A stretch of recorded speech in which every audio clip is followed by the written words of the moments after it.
Ginghamsburg first impacted me through worship. I'm a crier, I'll admit that.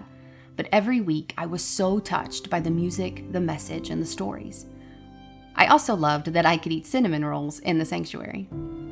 Our family began to love Ginghamsburg's global focus. Our son was in the first grade when the Sudan Project was introduced. One day, he brought home a paper from school where he had written, "If I were president, I would send money to the Sudan." I still have that paper hanging up on the wall in my office. It was all because of what he was learning at church. And our daughter Maddie has also gone on several mission trips, all of which she requested to do.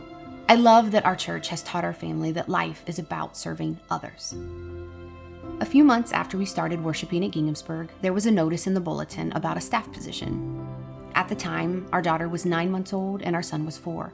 My husband Kurt and I were considering the possibility of me returning to work, but I wasn't ready to re-enter the engineering field with 2 small kids.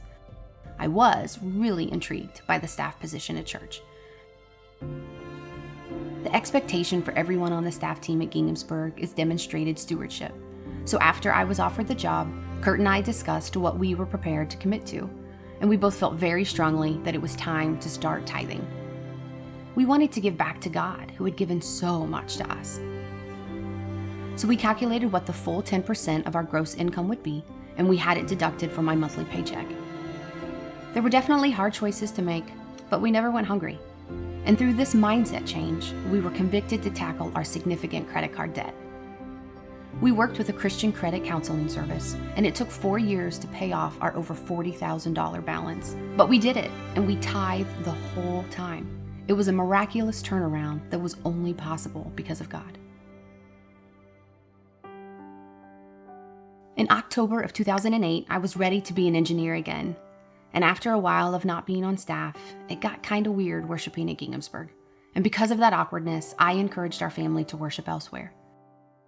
For 3 years, we tried other churches, but nothing felt the same. One day, Kurt said to me, "Do you think we haven't found another church because we weren't supposed to leave Ginghamsburg?" And I wholeheartedly agreed, since I had actually been thinking the same thing. And our kids were so excited to come back. We had reverted to the mindset that we were in control of our money, and there wasn't enough of it to tithe. And even though at that point, we were making almost double what we were making when we first started to tithe. It took several years for us to fix this mindset, but we did. And in 2016, we committed to the full tithe again. And again, we set it up as an automatic bank withdrawal.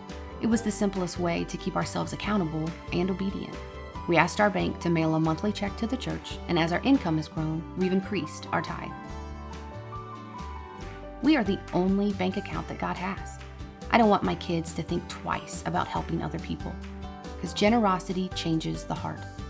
And being generous with your time, money, or talents makes you want to be more generous. The first step can be the hardest, because you have to go outside of your own life and your own desires, but it's so worth it. Give what you have to God and watch God do the impossible and beyond.